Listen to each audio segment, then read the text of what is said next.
નમસ્કાર વિદ્યાર્થી મિત્રો, આપનું હાર્દિક સ્વાગત છે આપની પોતાની YouTube channel Vedant coaching classes પર। આજના વિડીયોમાં વાત કરીશું ધોરણ 10ના ગણિત વિષયના પ્રથમ પરીક્ષા 2024 માટેના જે મોસ્ટ ઇમ્પોર્ટન્ટ એવા દાખલા છે જે તમને પરીક્ષામાં પૂછાઈ શકે છે તેવા દાખલાઓની સમજૂતી મતલબ કે તેના વિશેની ચર્ચા આજના વિડીયોમાં કરવાના છે।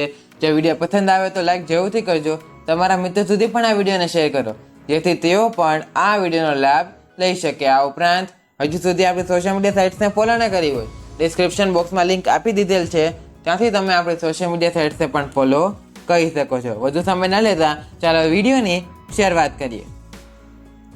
મિત્રો, અહીં આપણે જે આઈએમપી પ્રશ્નો દર્શાવીએ છીએ તે તમારા વિભાગ સી અને ડી માટેના આઈએમપી પ્રશ્નો છે। અહીં આપણે આઈએમપી આપવાની શરૂઆત કરીએ તે પહેલાં તમે પણ તમારી પેન પેન્સિલ લઈ અને પાઠ્યપુસ્તક સાથે તૈયાર રહેજો। અહીં જેટલા પ્રશ્નો દર્શાવી છે તે તમારી ટેક્સ્ટબુકના જ પ્રશ્ન છે, તેને ટીક કરતા રહેજો અને પરીક્ષા સમયે બાકી બધા પ્રશ્નો તો વાંચવાના જ છે, પરંતુ આ પ્રશ્નોને તમારે ખાસ યાદ રાખવાના છે। આ તમને પરીક્ષામાં પૂછાઈ શકે છે। તો હવે શરૂઆત કરીએ આપણે પ્રકરણ નંબર 3 દ્વિચલ સુરેખ સમીકરણ યુગ્મ। તેમાં તમને એક કોષ્ટક 3.1 આપેલ છે જેમાં તમને બધી શરતો આપેલ છે, કઈ કન્ડિશન હશે તો અનંત ઉકેલ મળશે અને બાકીની વિગત જે છે તેમાં આપેલી છે a1 divided by a2 is does not equal to b1 upon b2। તે રીતે જે શરત તમને આપેલ છે તે કોષ્ટક તમારા માટે મોસ્ટ ઇમ્પોર્ટન્ટ થશે। તેમાં રેખાઓ કેવી મળે છે, ત્યાર પછી સુસંગત છે કે નથી અને કેટલા ઉકેલ મળે છે તેની માહિતી તમને તેમાં આપેલી છે, તેને ખાસ ધ્યાનમાં રાખજો। ત્યાર પછી ઉદાહરણ નંબર 4, ત્યાર પછી સ્વાધ્યાય 3.2માં તમારે દાખલા નંબર 1ના બધા જ દાખલા ઇમ્પોર્ટન્ટ છે, પરંતુ તેમાં બીજો, ત્રીજો અને ચોથો દાખલો મોસ્ટ ઇમ્પોર્ટન્ટ રહેશે। ત્રીજા દાખલામાં તમારે ચોથો અને પાંચમો દાખલો મોસ્ટ ઇમ્પોર્ટન્ટ છે। ત્યાર પછી તે જ પ્રકરણનું ઉદાહરણ નંબર 8 તે પણ મોસ્ટ ઇમ્પોર્ટન્ટ રહેશે। ત્યારબાદ સ્વાધ્યાય 3.3માં દાખલા નંબર 1ના જેટલા દાખલા આપેલ છે બધા જ દાખલા તે ઇમ્પોર્ટન્ટ રહેશે। અને દાખલા નંબર 2 જેમાં તમને મૂલ્ય આધારિત પ્રશ્ન, જેમાં સમીકરણ બનાવવાના છે પછી તેને ઉકેલવાના છે, તેમાં તમારે બીજો અને પાંચમો દાખલો મોસ્ટ ઇમ્પોર્ટન્ટ રહેશે। ત્યારબાદ પ્રકરણ નંબર 5 સમાંતર શ્રેણીની વાત કરીએ તો તેમાં ઉદાહરણ વિભાગમાં તમારે 4, 5, 12, 13 અને 15 આટલા જે ઉદાહરણ છે તમારા માટે ઇમ્પોર્ટન્ટ રહેવાના છે આ પ્રકરણ માટે। ત્યારબાદ સ્વાધ્યાય 5.2માં તમારે દાખલા નંબર નોટ કરી લેજો 4, 7, 8, 14 અને 17 આટલા દાખલા તમારા મોસ્ટ ઇમ્પોર્ટન્ટ છે। સ્વાધ્યાય 5.3માં તમારે દાખલા નંબર 2નો ત્રીજો તે મોસ્ટ ઇમ્પોર્ટન્ટ રહેશે। અને ત્યાર પછી દાખલા નંબર 4, 8, 11, 12 અને 16 એ પણ મોસ્ટ ઇમ્પોર્ટન્ટ રહેવાના છે।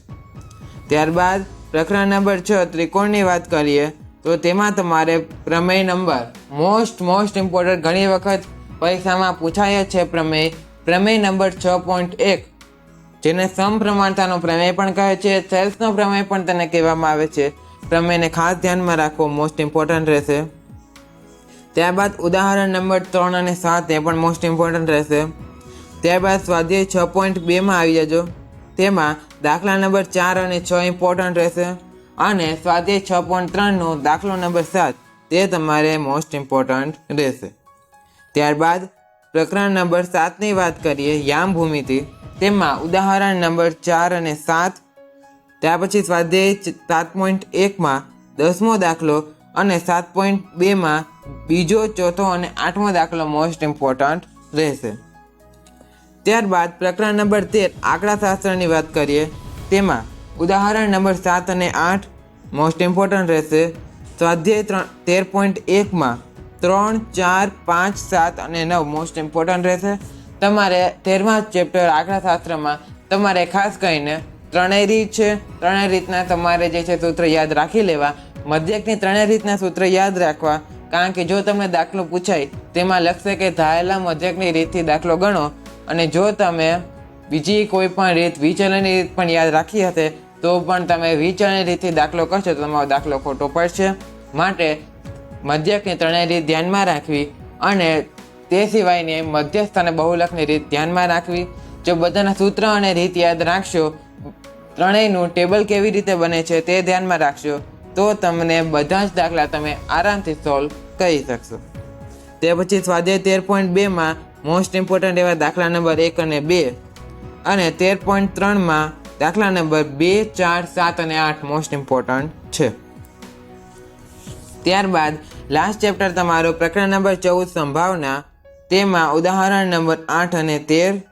સંભાવના ચેપ્ટર તમારા માટે મોસ્ટ ઇઝીએસ્ટ ચેપ્ટર છે, જેમાં માત્ર ને માત્ર એક જ રીત છે, એક જ સૂત્ર છે, તેને ધ્યાનમાં રાખશો બધા જ તમે દાખલા તમારી જાતે આરામથી કરી શકશો. પરંતુ ખાસ તેમાં રકમને સમજવાની છે. રકમને સમજીને પછી જવાબ લખશો તો ક્યારેય તમારો જવાબ ખોટો પડશે નહીં. તેમાં મોસ્ટ ઇમ્પોર્ટન્ટ દાખલા નંબર 8, 9, 10, 12, 13, 14, 18, 19 અને 24 આટલા દાખલા મોસ્ટ ઇમ્પોર્ટન્ટ રહેશે. તો મિત્રો આજના વિડીયો માટે આટલું જ રાખીશું. હવે મળીશું નેક્સ્ટ વિડીયોમાં. ત્યાં સુધી થેન્ક્સ ફોર વોચિંગ. જય હિન્દ, વંદે માતરમ.